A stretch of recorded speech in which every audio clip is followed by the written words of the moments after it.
I think the people that are drawn to making these movies are a very particular brand of crazy. And I feel a deep kinship with anybody who's made a Mad Max film, cast, crew alike, because it feels like we're forged in the same fire.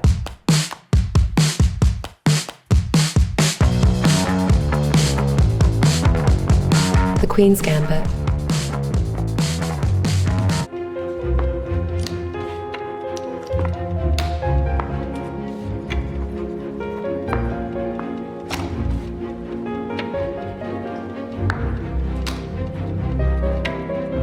I remember the first ever day of filming, we were shooting, I think it was the Mexico City tournament, and they had given me like this huge Bible of every single play that we were going to do throughout the filming. And day one, they came in and they changed something, and I was like, okay, no. This is how this is going to go. You're going to show up, you're going to show me the moves like immediately beforehand, and I'm going to store it in my short-term memory, and then that's going to go, and the next one's going to come in. And thank God we did it that way, because yeah, I think all in all, we had up to like 200 individual games, and they're all based off of historic plays. I was very lucky to have a dance background, and I do think as a kid, ballet specifically was really helpful in terms of discipline and understanding choreography. Ballet has played a huge part in the way that I act, because it's finger choreography. That's what you're doing. He was careful.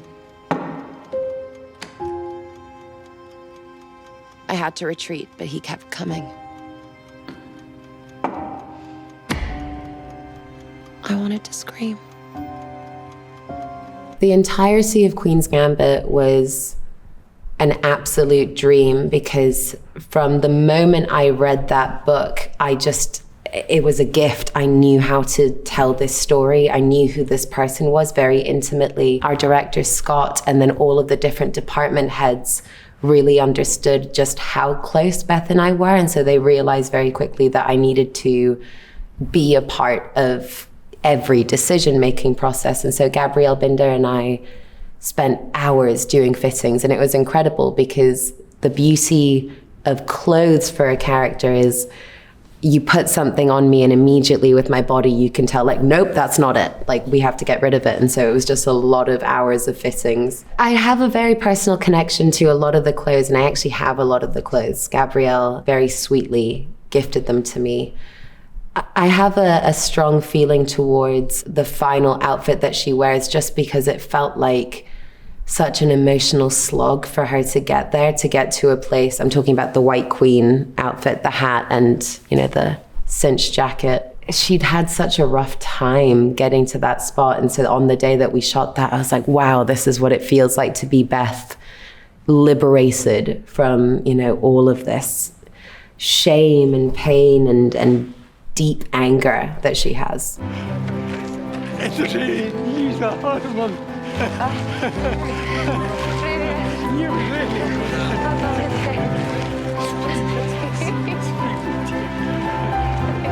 The history of Queen's Gambit, the novel, is that it was a book that artists used to give each other. So this is a book that, it was quite underground, but it was about so much more than chess. It was about the price of genius, really, and how lonely it can be. And I remember thinking the most important parts of playing Beth were her by herself, because that's the side of yourself that you don't really show other people, and this deep loneliness and longing. And I hoped that in showing those moments, other people would feel less alone. Furiosa. As a child, my world was forever changed. My mother was magnificent. And he took it all from me. George called me, and we had a really beautiful conversation for about 2 hours. We just really got on. And he said, listen, I'm going to send you the monologue from the film, The Network. And if you are comfortable, put yourself on tape and we'll see. And so I did that. He gave me a call, gave me a note, did it again. And then we were just making this film. Working with Chris Hemsworth was a dream. We get along so well, but it was interesting because Furiosa is a highly isolated character, and that kind of mirrored the experience that I had on set, because so much of this film was just you know, her and I on our own trying to make it through this world. So when Chris and I did have the opportunity to be together, it was always like, okay, you're here. Great, let's do this. Protect the green place. It's time to take what's rightfully ours. Ready, steady. Training for this movie was wild. It was more training than I've ever done for anything. We started off with motorbikes and cars because I still don't have my license. So the first thing I learned how to do in a car was a juicy lift 180, which is pretty cool. Like, it's kind of what it says on the box. You juice, emergency brake, and then 180, which just means like elbow straight into your ribs. And it was great learning both the motorbikes and the cars at the same time, because anything you do in a bike feels so much safer in a car. It just becomes your comfort zone. So yeah, we started with that, and then just physically training to be able to do the stunts over and over and over again. George does a lot of takes. So I felt really strong going into the movie, but much stronger by the end of it. I trained with a really wonderful personal trainer called Madness Lidback, who I had met on Glass, actually. He had worked with James McAvoy to create The Beast. And then I saw him again on The Northman, and he was helping Alex Skarsgård. So I just thought, right, yeah, James McAvoy, Alex Skarsgård, me. Let's do this.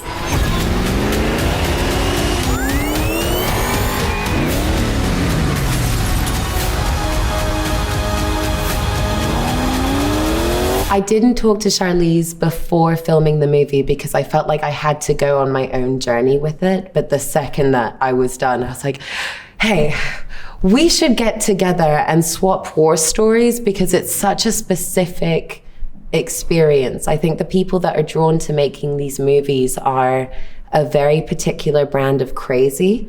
And I feel a deep kinship with anybody who's made a Mad Max film, cast, crew alike, because it feels like we're forged in the same fire. Split. You could show us the way out. We could be gone before anybody gets back, but we have to hurry, Hedwig. We have to hurry and get out of here. Originally, it was supposed to be somebody who's like well known to be a method actor. And I remember, obviously, I was so excited I got the job, but then I was like, what's this gonna be like to like live in with somebody that's trying to eat me for 4 months?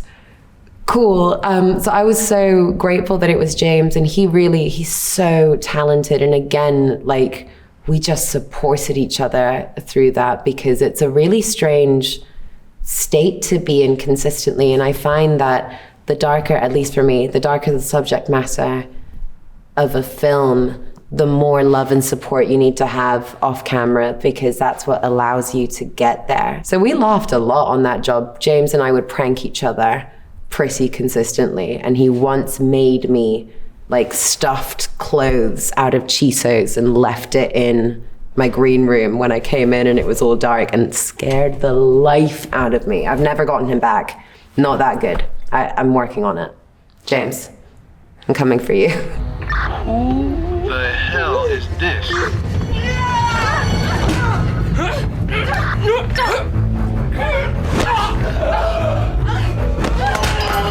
Hello?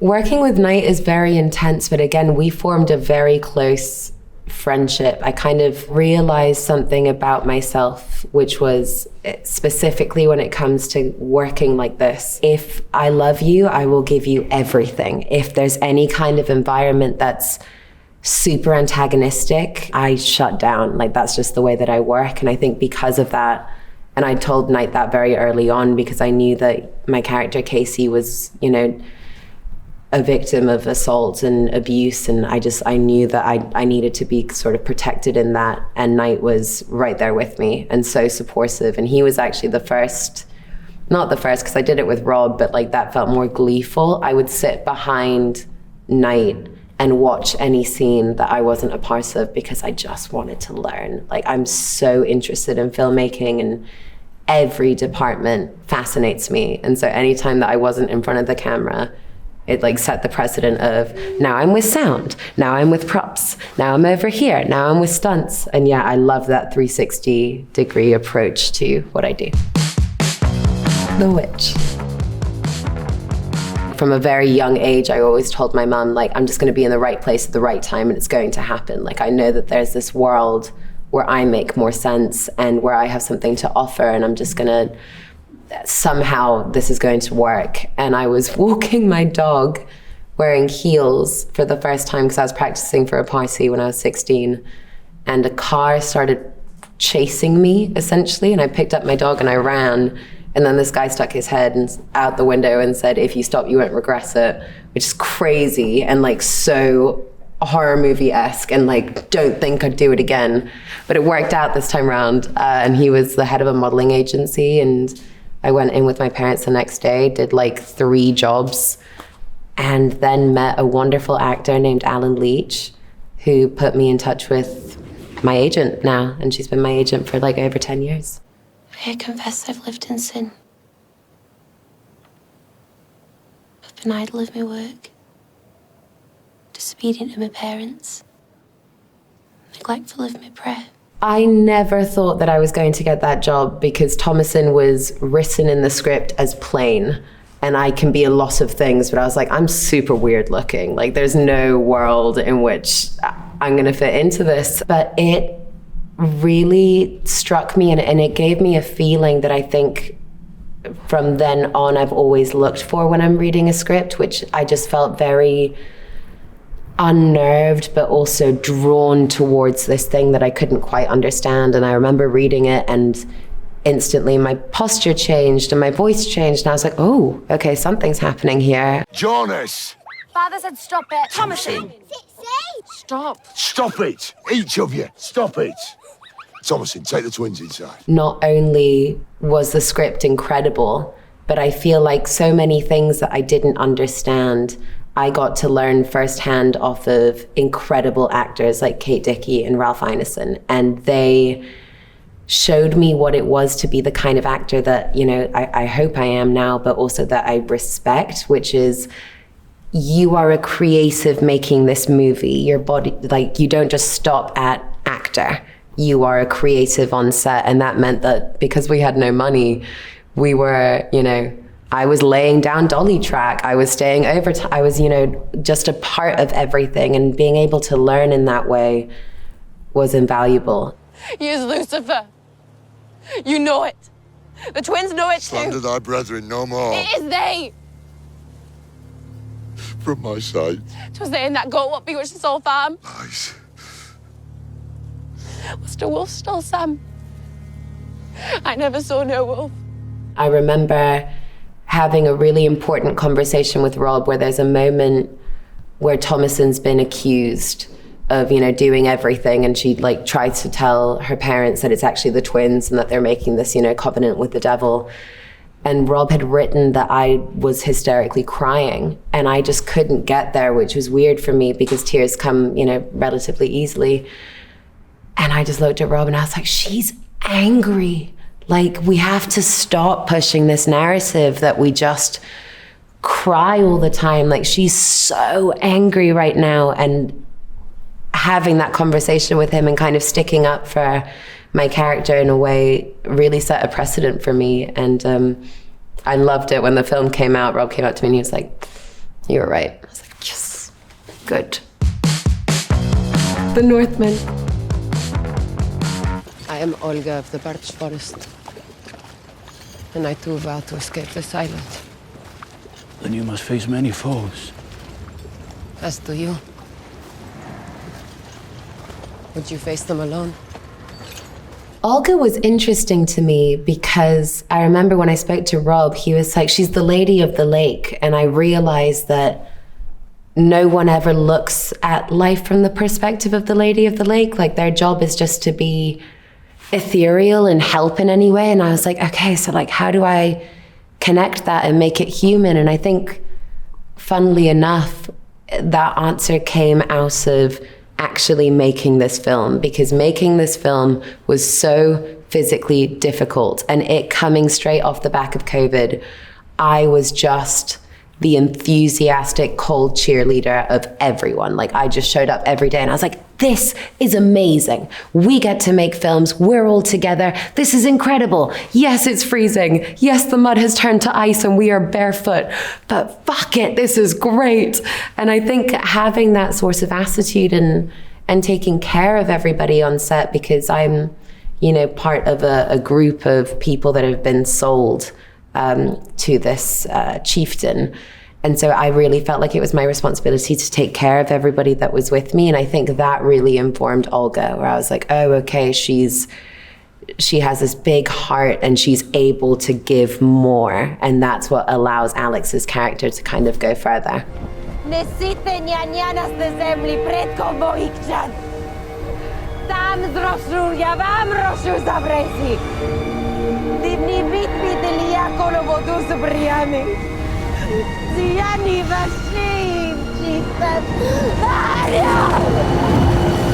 I don't know why I have a facility for speaking non-languages and making them sound like they are. It was cool though, because it is based on Old Slavic. But if you were to ask me to go further into that, like, I don't really know what that means. So like, yeah, I'm glad it worked. It felt really badass because it was the reunion between myself and Ralph Ineson on screen. And it felt really weirdly full circle for the witchy woman, for Thomasin, because her father never got to see her witch out. And then I'm on this boat with Ralph Ineson, like witching out heavily. And I remember his eyes going, whoop, and I was like, yes, okay, great. So it weirdly healed a Thomasin wound for me as well. Emma? These are not trivial recommendations, Mr. Knightley. Till men do fall in love with well-informed minds instead of handsome faces, a girl with such loveliness as Harriet has a certainty of being admired and sought after wherever she goes. I am very much mistaken if your sex in general would not find these qualities the highest claims a woman could possess. Upon my word, Emma. Jane Austen had said that Emma herself was a character that she thought nobody would like other than her. She had written an unlikable heroine, and when Autumn de Wilde and I got together, I said, I really want to play this. I want this to be an interesting relationship that the audience has with Emma, because the thing is, it's painful to watch her oftentimes because she's just so sheltered and so young, and she's not a bad person, but she has this arrogance that's bred out of a life without difficulty and a life that's been highly sheltered. It took me a while to watch myself as Emma because I had such a wonderful experience playing her. We were all such like a merry band of folks, and it was like we went off to summer camp together. But she hurt me to watch because I was like, oh, this is so awkward and so painful, and you just have no idea that you're hurting people in this way. It's entirely unnecessary. Poor Miss Taylor, poor Isabella. My sister married 7 years ago, Papa. You must be reconciled to it by now. That was a terrible day. As a kid, I remember seeing Bill on screen and thinking, I'm going to be friends with that man one day. Like, I feel it. And he and I have such a beautiful relationship. He's my movie dad, and he kills you. Like, he's so, so funny. But everybody really was. And I also felt like I got my start in horror movies, and I know the genre very, very well. And this was my first comedy. And I got to learn from titans. Like, everywhere I looked, somebody was being brilliant in some way. And I hope that, like, I kind of got some of it by osmosis. Emma. Oh. Emma. No. Emma. Oh. No. I cannot. Why not? Did you really get a nosebleed on cue? Yeah. And it was so crazy. I remember I only first noticed because I saw it in Johnny Flynn's eyes. I saw his, like, he was in character, and then I just saw his face go like, oh, no, like, what's wrong? And it was funny because as soon as it started happening, everybody very kindly was trying to take care of me. And I was like, are you kidding? Roll! This is amazing! Like, I don't know how this happened, but yeah, real blood. Let's keep that in there. It was in the script, yeah. So both Autumn and I think I much more when I was a kid, I had terrible nosebleeds as a kid, and Awesome also had it. So I think she wanted it in there just to break up the beauty of, you know, the chestnut tree and this and that and whatever. And then it happened for real.